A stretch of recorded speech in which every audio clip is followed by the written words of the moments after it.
Ем хирург, ем министер, ем наставник. Бујар Османи сакаше да им нацрта на табла на новинарите дека влада без Бадентерово мнозинство не може да има.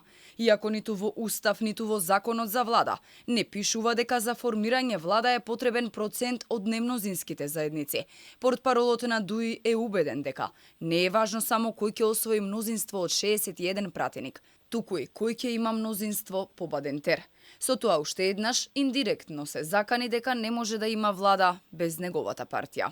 Значи, јас не знам како да го објаснам, дали да земам табла да нацртам. Не може без, изгледа треба уште еднаш, без двојно мнозинство, без 61 и Бадентерово мнозинство, според рамковниот договор, не може да има функционален парламент и влада. Како тоа да го нацртам поинаку, не знам. Бадентеровото не е само мнозинството на албанците. Бадентерово е мнозинство на немнозинските пратеници. Трпението кај ДУИ се тенчи откако ВМРО ДПМН јавно кажаа дека доколку победат би коалицирале со албанската опозиција. Па веројатно затоа интегративците си смислија ново правило за влез во влада. ВМРО ДПМН пак исклучува секаква соработка со партијата на Али Ахмети во било која варијанта и било која форма. Ние сме многу сериозни дека ДУИ ќе оди во опозиција. Јас сум свесен дека до првиот круг најголем дел од политичката елита во Македонија и дел од граѓаните мислеа дека ние блефираме и дека го правиме тоа за политички поени. Свесен сум дека во овој момент се уште има граѓани кои што мислат дека ние ова го правиме како политичка игра.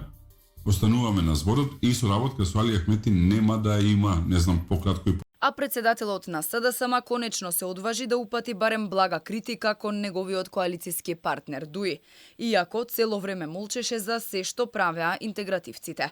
Го осуди скандирањето УЧК на Али Ахмети, но не испушти прилика да им порача на ВМРО ДПМН дека имале слична реторика со ДУИ, која го враќале народот во минатото.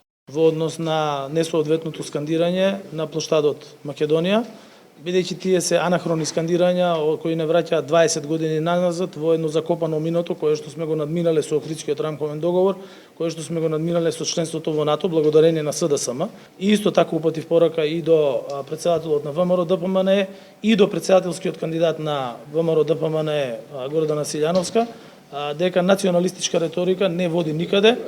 Од коалицијата вреди биле подготвени по изборите да седнат да преговараат со победничката партија од Македонскиот блок. Според нив, ќе има стабилно владеачко и Бадентерово мнозинство, ама остро ја одбиваат левица како евентуален партнер во владата. Главната цел на ДУИ е секогаш власта, тоа веќе сите го знаеме, меѓутоа ние после парламентарните избори кои ќе се одржат на 8 мај, нашите работни групи со работните групи на мандатарот или пак на победничката партија во Македонскиот блок ќе седнат и ќе ги договорат сите детали околу наредната влада во нашата држава.